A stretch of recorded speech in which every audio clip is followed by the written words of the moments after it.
She was homeless, married a billionaire for a bet. His wedding night discovery broke him. Hello, everyone. Before we begin today's video, I need your help. We have noticed that the channel is losing traction, and subscribing is one of the best ways you can help us. It is quick, free, and allows us to continue bringing you great content. Your support means everything. Let us keep this channel growing collectively. Where are you watching from? Drop your city or country in the comments below. Thank you very much. He thought it was just a harmless bet until the wedding night revealed the truth that shattered his pride forever.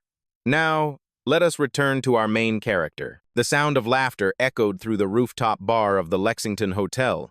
Under the golden light, billionaires and hares clinked glasses over a game that only the rich could afford to find amusing. Ethan Cole sat apart, his tailored suit perfect, his smile calculated. To them, he was the man who had everything: money, looks, and the arrogance that came with both. Across the table, a business rival leaned forward with a smirk. Ethan, you keep preaching about control and logic. Tell me, what would it take for you to risk something real? Ethan raised his glass. Real is overrated. Laughter rippled through the crowd. Then came the challenge that changed everything. I bet you $100,000 that you cannot find a woman off the streets and make her your wife within a week. You think you understand people? Prove it.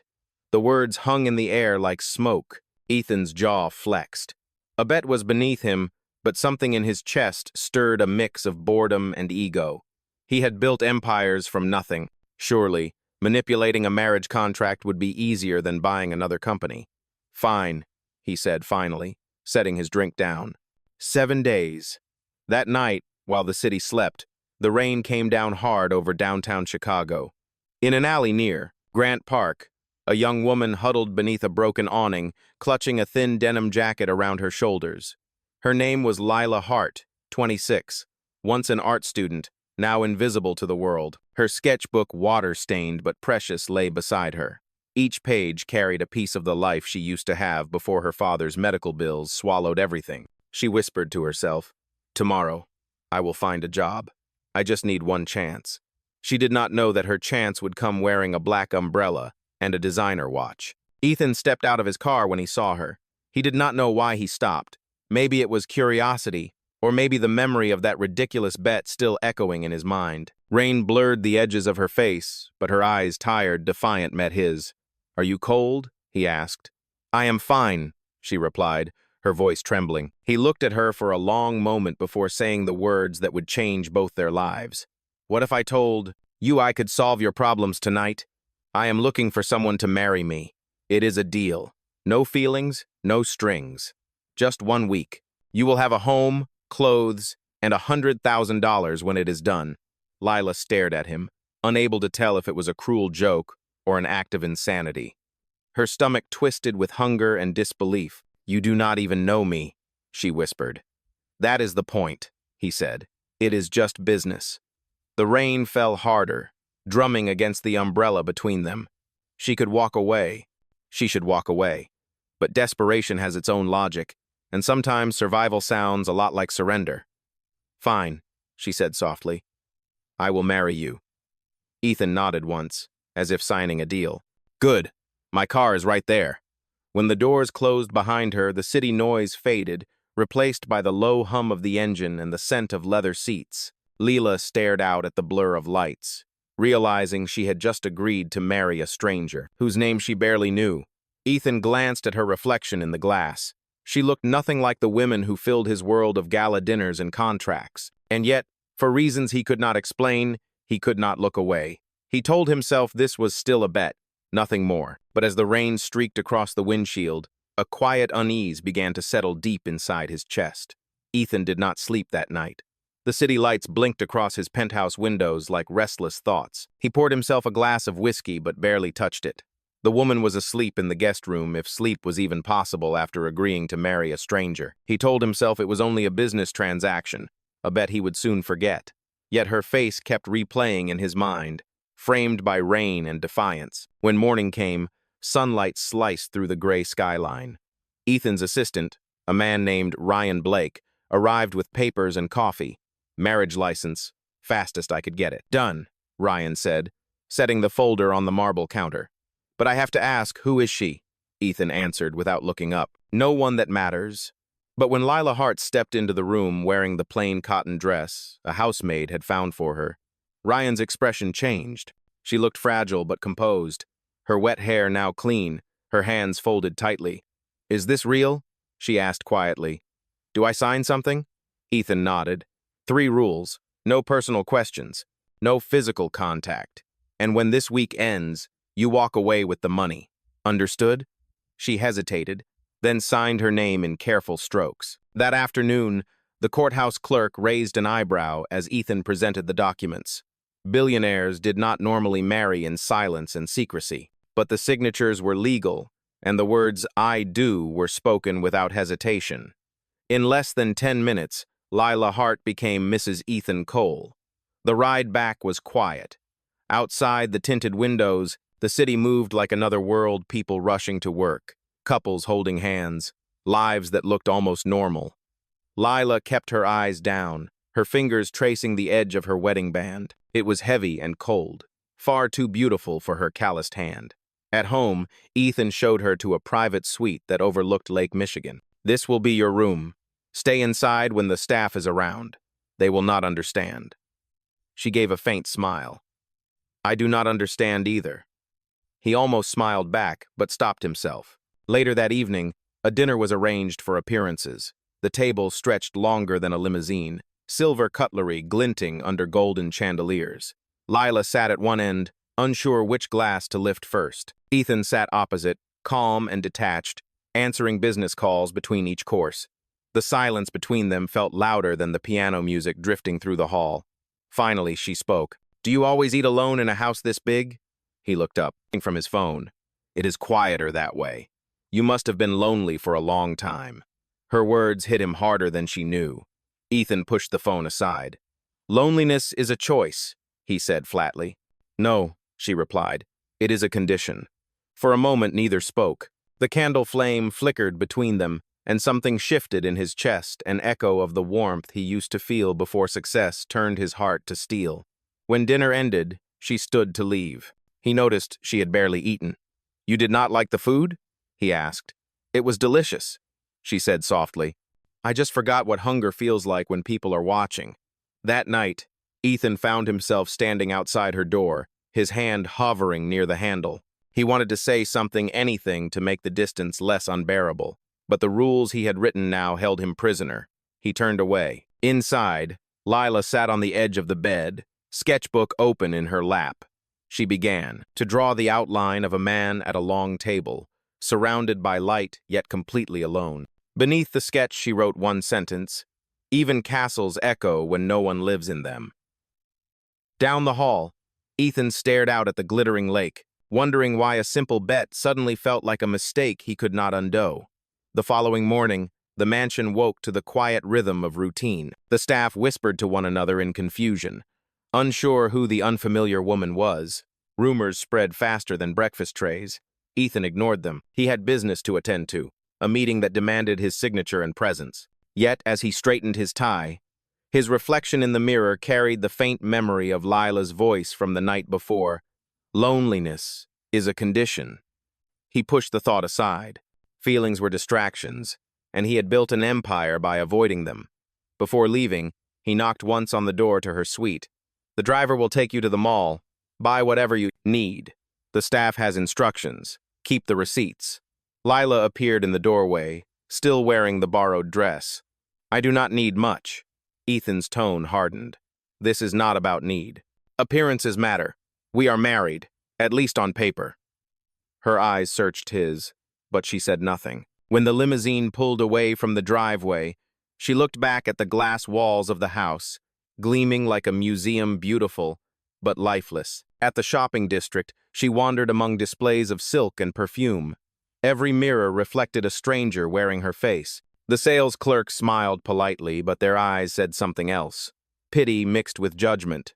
She chose a few simple pieces, linen shirts, soft shoes, nothing that screamed wealth. The clerk frowned when she handed over Ethan's platinum card, but Lila kept her head high.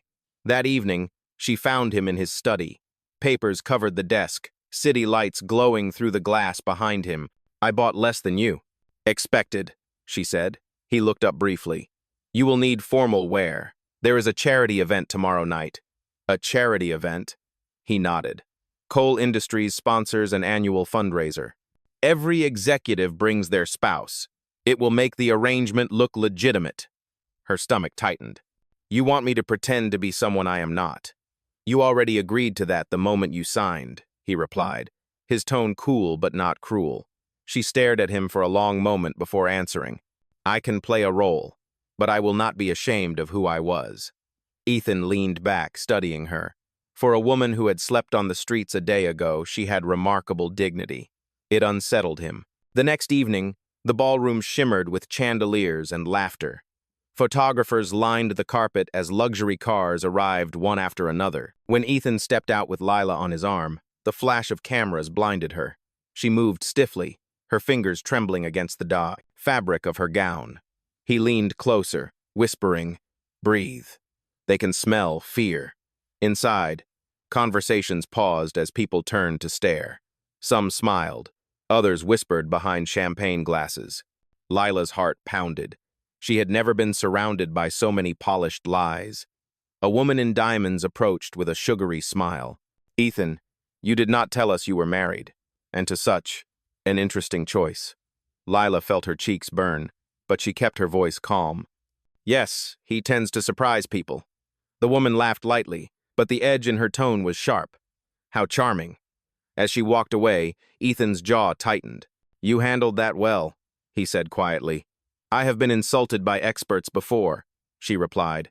Later, during the speeches, Ethan's attention drifted to her. She stood near the balcony, gazing out at the city lights, utterly unaware that half the room was still watching her. She looked neither intimidated nor impressed. There was something disarmingly real about her stillness. When the night ended, the car ride home was silent. As they approached the mansion, Lila finally spoke. You never told me why you agreed to a bet like this. He turned his face toward the window. Because I thought people could be bought. And now? She asked softly. I am still deciding. She smiled faintly, the kind of smile that carried both pain and understanding. Maybe you are not as sure as you think. Ethan said nothing. But in the reflection of the glass, his eyes betrayed what his voice refused to admit: a quiet, growing doubt that the rules he had written would ever protect him from her. The next few days unfolded like scenes from someone else's life. Every morning, Lila woke to the sound of quiet footsteps and the smell of fresh coffee. The mansion ran on routine meals at precise hours, staff moving like shadows, everything polished, planned, and cold. Ethan left early for meetings, returning long after the sun had drowned in the lake. At first, they barely spoke. She spent her time sketching by the window, filling pages with glimpses of this strange new world: crystal chandeliers, folded napkins, the reflection of a man trapped behind glass. Yet small cracks began to appear in his carefully built armor. One afternoon, Lila wandered into the garden. She found a patch of wilted roses near the fence. Without thinking, she knelt and began pruning the dead stems. When Ethan returned from work, he paused at the sight of her kneeling among the flowers, sleeves rolled up, dirt smudged on her wrist. You do not have to do that, he said.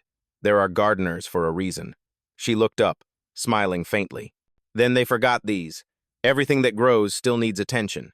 He said nothing, but that night he stood at the window for a long time, staring at the roses, now upright and alive under the moonlight. Something about her presence made the silence in his house feel less like emptiness and more like peace. The following evening, Lila entered the study carrying a folder of sketches. You wanted me to look like I belong, she said. I made something that might help. Ethan closed his laptop, curious. She spread the drawings across the desk: ideas for the Charity Foundation's new campaign, art that felt human and hopeful. He studied each one carefully, noticing how she had captured the spirit of the city, its mix of luxury and struggle. These are good, he admitted. Better than what my design team presented last quarter. She tilted her head. Then maybe you should hire me. Ethan almost laughed, but there was something sincere in her tone. You are full of surprises. So are you, she replied. You just hide them better. Their conversation softened the air between them. For the first time, she saw a flicker of humor in his eyes, and he saw something he could not define in hers. Resilience, perhaps, or quiet strength. Later that night, Lila found herself wandering the grand hallway lined with portraits of Ethan's ancestors. Each face looked stern, proud, untouched by kindness. At the end of the corridor hung a photograph of a woman with gentle eyes and the same sharp jawline as Ethan. Beneath it, a silver plaque read Margaret Cole, Một nghìn chín trăm năm mươi tám 2002. When Ethan appeared behind her, his voice was low. "My mother. She looked kind," Lila said softly. "She was," he answered, "until my father decided that kindness was weakness. When she left, she took the only part of me that felt real." Lila turned to him. "You were a child. You could not have changed that." He gave a quiet laugh without joy. "Children believe they can fix everything. Men learn to build walls instead." For a moment, they stood in silence, two people who had learned the same truth from different sides of the street. The next morning, sunlight filtered through the curtains of the breakfast room. Lila was already there, sipping coffee, her hair catching the light. Ethan joined her, for once without his phone. "Do you have plans today?" he asked. She smiled. "Maybe I will finish the sketch for the foundation." He nodded. "Good. I want to see it." It was a simple exchange, but it carried a warmth neither of them dared to name. That evening, when she returned to her suite, she found a small package on the table. Inside was a set of professional art supplies, charcoal pencils, watercolor paper, and a note that said, "Every artist deserves better tools. E." She traced the initials with her fingertips, her heart catching in her throat. Down the hall, Ethan poured himself another drink, but left it untouched. The bet had started as a game, a show of power. Now, as he listened to the faint hum of her laughter echoing through the mansion, he realized that something dangerous was happening. For the first time in years, he was beginning to care. The charity gala arrived faster than either of them expected. By the time evening fell, the mansion was filled with the muted hum of preparation. Lila stood before the mirror in a deep blue gown chosen by one of Ethan's stylists. Her reflection hardly looked like the girl who once slept under a broken awning. The dress shimmered when she moved, soft but powerful, a strange balance that somehow felt like her. Ethan appeared at the door, wearing a black suit that caught the light. For a moment, he forgot to speak. Lila's hair fell in waves over her shoulders, and the nervous way she clasped her hands made her seem more real than anyone he would meet that night. "You look," he began, then stopped. "Perfect. Shall we?" As they arrived at the hotel ballroom, a sea of cameras greeted them. The reporters knew his face well. They had written about his business triumphs, his ruthless deals, his endless list of rumored flings. But tonight they noticed something new: a woman at his side who was neither a celebrity nor a model. Inside, the chandeliers glittered like frozen stars. Lila walked carefully, holding his arm, pretending she belonged among people who measured worth in brands and bank accounts. Ethan leaned down to whisper, "Remember, this is only an appearance. We smile, we stay an hour, and we leave." She nodded, but her eyes scanned the room, curious and calm. Then she noticed the banner at the far end of the hall, Cole Foundation Restoring Hope Through Art. It was the same campaign her sketches had inspired. The sight filled her with quiet pride. When the speeches began, Ethan took the stage. His voice was steady, polished, but as he spoke about rebuilding communities and investing in humanity, he caught Lila's gaze in the crowd. Something in her eyes made him stumble. For a brief second, the script he had rehearsed slipped away, replaced by sincerity he did not plan to show. After the applause, guests approached to congratulate him. Lila excused herself, stepping out to the terrace for air. The night breeze carried the scent of rain, soft and clean. She looked over the city skyline, remembering the nights she had watched those same lights from the streets below. A voice interrupted her thoughts. "So, you are the new Mrs. Cole." She turned to see a woman in her early 40s, elegant and sharp-eyed. "And you are?" "Victoria Lang," the woman said with a practiced smile. "I used to be very close to Ethan. You must have met during one of his experiments." Lila straightened, her pulse quickening. "Experiments? Oh, he loves challenges. I imagine you are this year's project. Enjoy it while it lasts." Before Lila could respond, the woman walked away, her perfume trailing behind like arrogance. Lila stood frozen for a moment, the air suddenly colder. Ethan found her minutes later. "You disappeared," he said. "I just needed a moment," she replied, her voice quiet but firm. "Do you always invite your ex-lovers to your charity events?" His brow furrowed. "Victoria was not. This is not what you think." "Then what is it, Ethan? A show? A game?" Guests nearby turned to glance. Ethan lowered his voice. "We should not do this here." "No," she said, stepping back. "You should not have done this at all." She left the terrace before he could answer. The drive home was silent. Rain began to fall again, tapping against the car windows like soft accusations. When they arrived, Lila walked straight to her suite. Ethan followed, stopping at her door. "Do not let her words get to you," he said. "People like Victoria do not know how to see anyone as real." Lila turned toward him. "Then maybe that is why you chose me, because I was easy to hide behind your lies." He flinched, but she closed the door before he could reply. That night, Ethan stood alone in the corridor, the echo of her words circling in his mind. For the first time, the house felt cold again. Somewhere behind the walls, he could hear the faint scratch of a pencil, the sound of Lila sketching her pain onto another page. And deep inside, Ethan realized that the bet had already begun to turn against him. The next morning began with silence. The rain had stopped, but the air inside the mansion was still heavy. Lila did not come down for breakfast, and Ethan told himself it did not matter. Yet he noticed the untouched cup of coffee the maid had carried back to the kitchen and felt something twist in his chest. He had built his life on control, every meeting, every contract, every heartbeat measured. But now he could not control the echo of her voice or the way the house felt painfully empty without her presence. He spent the day in his office, reviewing reports he could not read and answering calls he did not care about. By evening, he finally went to her suite. The door was half open. Lila sat by the window, sketchbook on her lap, eyes fixed on the horizon where the sun was fading behind Lake Michigan. She did not turn when he entered. "I owe you an apology," Ethan began. "What happened last night was not fair to you." She closed the sketchbook and faced him calmly. "You do not owe me words, Ethan. You owe me truth." He met her gaze but did not speak. She continued. "Why did you choose me? Was it really because you wanted to help, or because you wanted to prove something?" He hesitated, then said quietly, "It started as a bet." Lila froze, the color draining from her face. "A bet?" "Yes. Someone at that dinner challenged me," I agreed. "I told myself it was just business. I did not expect you to matter." She stared at him for a long time, her breath unsteady. "So every moment, every look was part of your game?" "No," he said firmly. "It stopped being a game the moment you walked into that courthouse." Lila stood, her voice trembling but controlled. "You could have told me. You could have trusted me." "I was afraid," he admitted. "Afraid that if I told you, you would walk away." Her eyes filled with tears that refused to fall. "You were right about one thing," she whispered. "I am walking away now." She left the room before he could reach her. The sound of the door closing was louder than any argument they had ever had. Ethan stood alone, the weight of his choices crashing over him like waves. Hours passed before he found himself outside in the rain again. The garden she had revived was drenched, petals scattered across the stone path.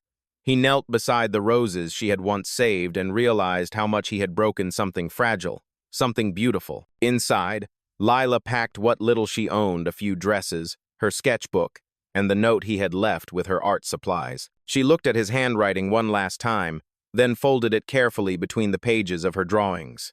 The next morning, the staff whispered as she walked out of the mansion. No driver, no luggage beyond a single bag.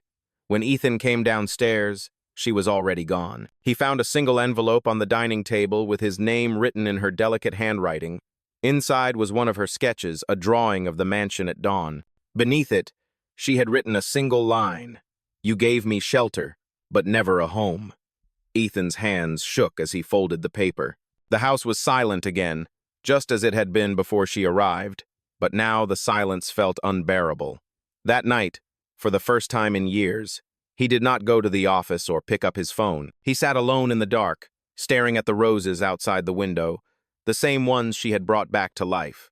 They were wilting again. He realized then that the bet had cost him far more than money or pride. It had cost him the only person who had ever seen the man behind his fortune. The deepest secrets are about to change everything. Subscribe now to catch the dramatic twist that is coming in the next chapter. Days passed, but the emptiness inside Ethan's mansion only grew heavier. The world outside continued moving, yet his life felt frozen in the silence she left behind. He tried to drown himself in work, attending board meetings and pretending to care about numbers, but every conversation circled back to her name. One evening, he returned home and found Ryan waiting in the study. His assistant looked hesitant, holding a thin folder. "Sir, you should see this," Ryan said quietly. Inside were photographs of Lila standing outside a small community center on the south side of the city, helping children paint murals on cracked brick walls. There was no bitterness in her face, only calm purpose. "She has been volunteering there every day," Ryan added. "No address, no requests for money, just working." Ethan stared at the photos for a long time. "She left everything, and still she is trying to rebuild something," he murmured. That night, he could not sleep. He kept replaying their last conversation, the way she had said, "You owe me truth." He had never understood how much those words meant until now. The next morning, Ethan drove without telling anyone. The rain had returned, light and steady, like the memory of the night they met. When he arrived at the community center, he saw her from across the street, sleeves rolled up, painting over a wall covered in graffiti. Her hair was tied loosely, and there were paint stains on her hands. He waited until the children left before walking closer. Lila noticed him but did not move. "You found me," she said simply. "I never stopped looking," he replied. For a moment, neither spoke. Then Ethan took a breath, his voice steady but low. "You were right. It was a bet, but it became something real. I ended the partnership with the man who made it. The money, the contract, it is over. I shut down the board's involvement in the Plus charity because they turned it into a show. Everything is yours now. The foundation, the art project, take it." Lila shook her head slowly. "I do not want your guilt, Ethan. I wanted honesty." He stepped closer. "Then let me be honest. I cannot fix the past, but I cannot keep living without you either." Her eyes softened, but pain still lingered there. "People like you do not change overnight." "Maybe not," he said, "but someone like you taught me how." The rain began to fall harder, washing streaks of color down the wall she had been painting. Lila looked at the dripping mural, half broken, half beautiful, and whispered, "Maybe we both need to start again." For the first time, Ethan felt hope that starting again might actually be possible. Ethan returned to the community center the next day, not in a designer suit, but in a simple gray sweater and worn jeans. The staff barely recognized him without the armor of wealth, and that was exactly how he wanted it. Lila was already there, sorting boxes of donated supplies. When she looked up, surprise flickered across her face. "You came back," she said quietly. "I told you I would," Ethan replied. "You rebuilt something here. I want to help, not as a benefactor, but as a volunteer." She hesitated, then handed him a brush. "Then start with this wall. It needs a second coat." He smiled faintly and began to paint beside her. Hours passed, the sound of children's laughter filling the room. No one cared who he was or how much money he had. For the first time, Ethan felt like a man rather than a symbol. The paint smeared on his hands, and it felt good, real, grounding. At lunchtime, they sat on the steps outside the center, sharing sandwiches wrapped in paper. The sky was overcast, but the air carried a calm warmth between them. "I read your letter again," Ethan said. "You were right about everything. I gave you shelter, but not a home. I thought love was control, but you taught me it is humility." Lila looked at him, her eyes softer than before. "You learned faster than most." He exhaled, running a hand through his hair. "I want to rebuild the foundation in your name, Heart Initiative for the Arts. It will belong to you, not me. I will fund it quietly. No press, no spotlight." She studied him for a long moment, searching for signs of pretense. There were none. "Why me?" she asked finally. "Because you turned my punishment into purpose," he said. "And because I cannot undo what I did, but I can honor who you are." For a moment, emotion filled the silence between them. Lila looked down at her paint-stained hands and whispered, "You cannot buy forgiveness, Ethan." "I am not trying to," he said gently. "I am trying to deserve it." Later that week, the first mural under her new program was unveiled, a blend of city steel and wildflowers, symbolizing resilience and rebirth. Ethan stood quietly at the edge of the crowd as Lila gave a short speech about second chances. When she mentioned gratitude for a friend who believed in healing more than appearances, their eyes met across the crowd. In that moment, they both understood something unspoken. Redemption was not about returning to what was lost. It was about creating something honest in its place. And for Ethan Cole, this was the first time in his life he felt truly human. A full year passed. The city had changed with the seasons, and so had they. The once empty mansion was no longer silent. Its halls were filled with art, laughter, and the soft rhythm of life returning. Ethan had converted one of the grand ballrooms into a public gallery for the Heart Initiative for the Arts. Every wall carried stories painted by people who had once been invisible, people who, like Lila, had learned to start again. On the night of the gallery's first anniversary, Lila stood at the entrance greeting guests. She wore a simple white dress, her hands still faintly stained with paint. Ethan watched from across the room, a quiet pride shining in his eyes. This was not his world anymore. It was theirs. When the crowd settled, Lila stepped to the microphone. "A year ago, I was lost," she began. "Someone once gave me a house, but not a home. I thought my story was over, but life has a way of rewriting itself when you least expect it." Her eyes found Ethan's across the room. "Tonight, this gallery is not about wealth or status. It is about humanity. Every color here tells a story of being seen." The audience applauded, and Ethan felt something rise in his chest, a warmth he had never known, even at the peak of his success. When the event ended, he walked toward her slowly, carrying a small box. "Open it," he said softly. Inside was a simple gold ring tied with a thin blue thread. She recognized it instantly. It was the color of the bracelet she had worn the night they met, the one she left behind when she walked away. He took her hand. "No contracts, no rules, only choice. Will you marry me again, not for a bet, not for a name, but because you are home to me?" Lila's eyes glistened. She nodded, unable to speak. The crowd around them clapped softly, but all she heard was the steady sound of his heart as he drew her close. That night, under the soft lights of the gallery, Ethan and Lila stood before the final painting, a portrait of two hands intertwined, surrounded by streaks of color that looked like sunrise. Beneath it, written in gold letters, were the words, "The bet that became a promise." For Ethan Cole and Lila Hart, love had not been found in wealth or chance, but in redemption, in the courage to begin again, and in the quiet truth that a real home is built from honesty, not walls. Thank you for joining us for this cinematic adventure.